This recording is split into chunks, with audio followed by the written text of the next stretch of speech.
Life doesn't happen to you, it happens for you. Sometimes I think that's the only thing that's important, really, you know? It's just letting each other know we're here.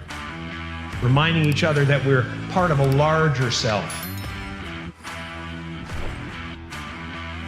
You are the vanguard of knowledge and consciousness.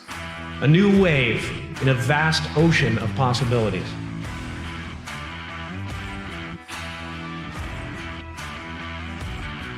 On the other side of that door, there's a world starving for new ideas, new leadership. I've been out there for 30 years. It can be rough out there, but that's okay. Fear is going to be a player in your life, but you get to decide how much. You can spend your whole life imagining ghosts, worrying about the pathway to the future, but all there will ever be is what's happening here. And the decisions we make in this moment, which are based in either love or fear.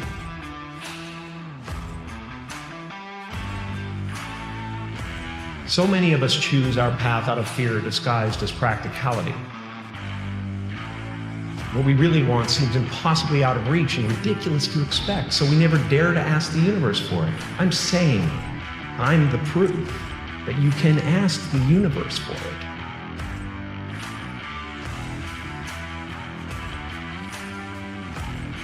You can fail at what you don't want, so you might as well take a chance on doing what you love. I watched the effect of my father's love and humor and how it altered the world around me.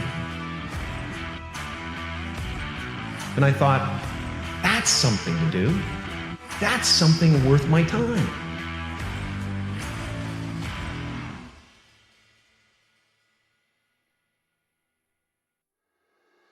I realized one night in LA that the purpose of my life had always been to free people from concern.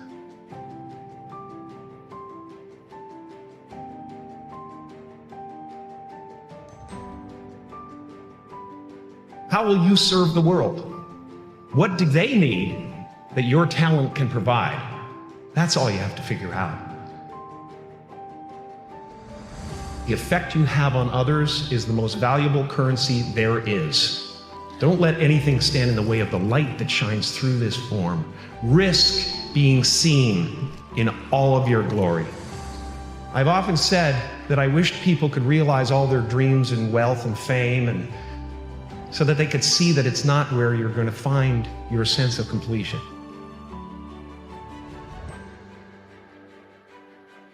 My soul is not contained within the limits of my body. My body is contained within the limitlessness of my soul. One unified field of nothing, dancing for no particular reason, except maybe to comfort and entertain itself.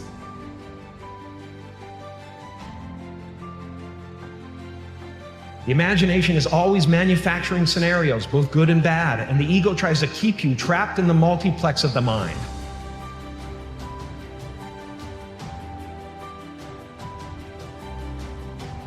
Our eyes are not viewers, they're also projectors that are running a second story over the picture that we see in front of us all the time. Fear is writing that script, and the working title is, I'll Never Be Enough.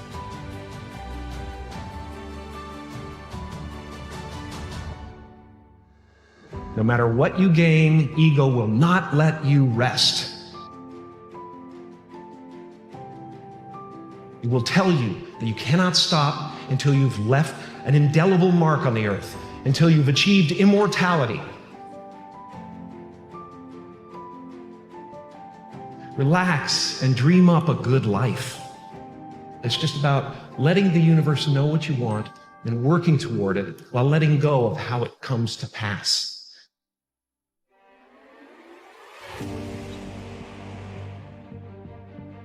Your job is not to figure out how it's going to happen for you, but to open the door in your head.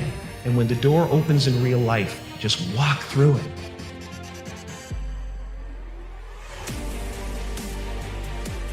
And don't worry if you miss your cue, because there's always doors opening. They keep opening.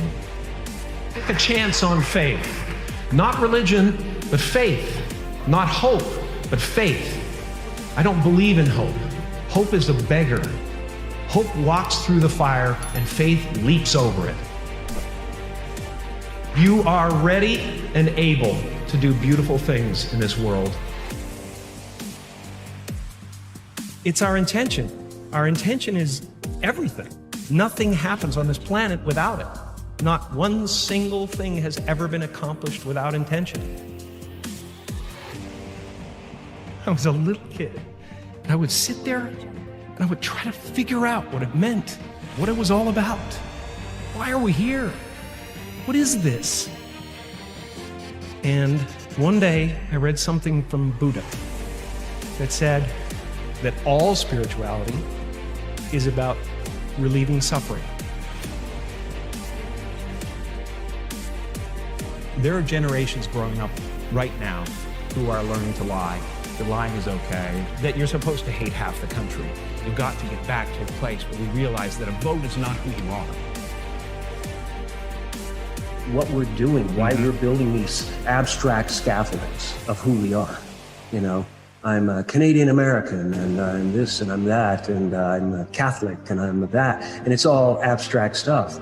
And when you drill down, there's no you left. I really cherish that, and we are all one thing. Freedom comes in there only being one you, and it includes the table and the computer and the ocean and the trees.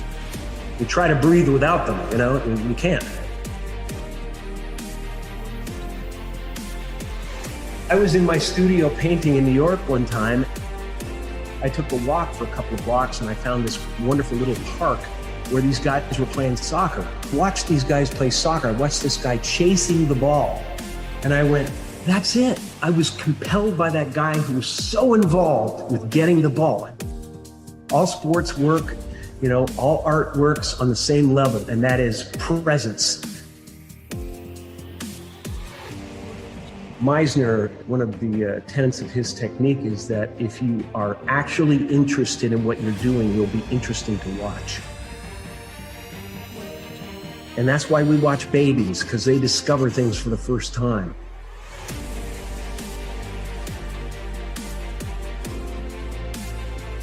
No one gets through this life. It's too challenging and there's too much stuff coming at us. We don't have the bandwidth to handle it. We have to find ways to escape it. We have to turn the gadgets off. We have to find moments in nature. Meditation is helpful, really helpful.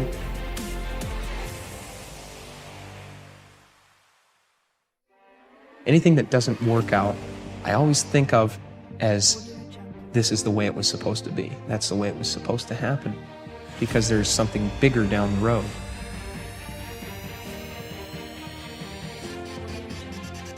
I'm finding that people are, for the most part, accepting of another kind of way of looking at things or letting go of character.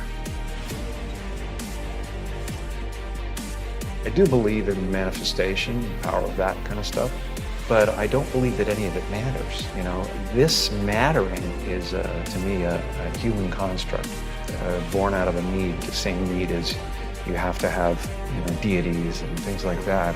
I believe in an energy of God. Everything is divine.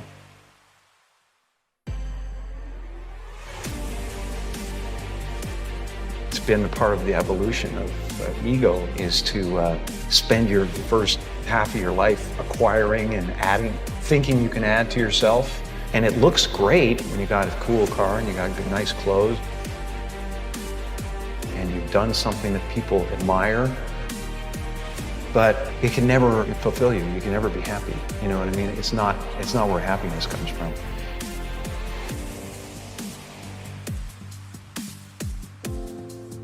The feeling of wholeness is a different feeling than meanness. I don't exist. They're all characters that I played. I played the guy that was free from concern so that people who watched me would be free from concern.